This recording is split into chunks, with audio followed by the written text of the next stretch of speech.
Hi, I'm Zach. And I'm Jeremy. And we're with Sparky Youth.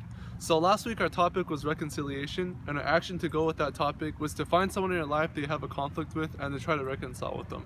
Did you do anything for that topic, Jeremy? Okay, so for last week's action, I didn't have any opportunities because I didn't have any conflicts to resolve or reconcile with. Well, that's okay. You won't always have something to be able to complete your action with. I actually did have something to be able to do, and well, my school just ended, so we're on summer vacation. I didn't really get to see many different people, but someone that I did see a lot was our younger brother Timothy behind the camera right now. And since I saw him so much, we did have some conflicts, especially when we were playing games together.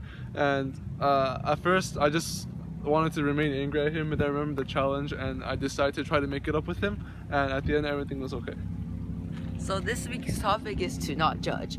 So as it says on Matthew 7:1, do not judge, or you too will be judged. So this topic is really straightforward as a command, and Jesus is just saying to not judge someone. He's not telling you to never give them like critique or to never like assess them for how they're doing, but instead he's saying to not lift yourself up based on how bad they're doing. So usually Jesus tells you to do something, but this time he's telling you to not do something, and the something that he's trying to make you not do is to judge people. Because when you usually judge people, you try to usually like look down at them so that you could like help make yourself feel better, because you're kind of a little insecure even though you might not feel it. So because of that, he just says try to not judge at all, or even do not judge, and just accept people as they are. Yeah, sometimes when you want to help people, your reaction is to judge them first and then help them out. Kind of like a parent seeing a child doing something wrong.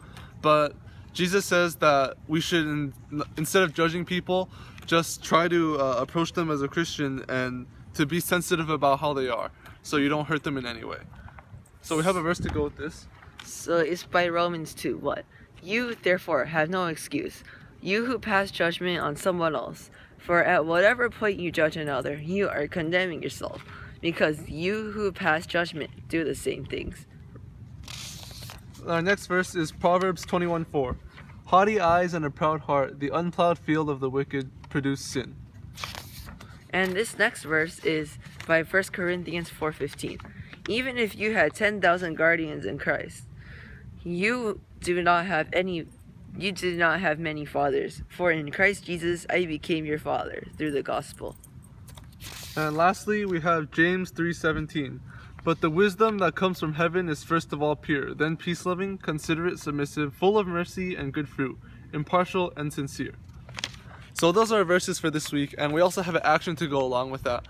The action this week is to find someone that you've judged recently or noticed when you're judging someone, and immediately ask God for grace and forgiveness, and instead of judging them, you should try to treat them in a better way that's more considerate towards them. And after you complete this challenge, just reflect on it and see how things go. You can feel free to send us how you did at Sparky Youth on Instagram, and we hope to see you next week. Bye.